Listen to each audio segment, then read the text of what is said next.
as providers of expertise and figures of special maturity. But Flynn had become was less about getting rid of Flynn than about the president's relationship with Flynn. What had Flynn, in essence a spy in a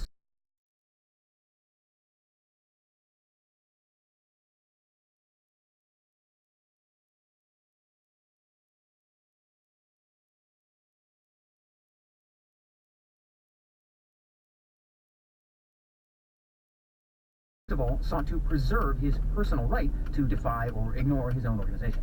This, too, made sense, since not really having an organization was the most efficient way to sidestep the people in your organization and to dominate them. It was just one irony of his courtship of admired military figures like James Mattis, H.R. McMaster, and John Kelly.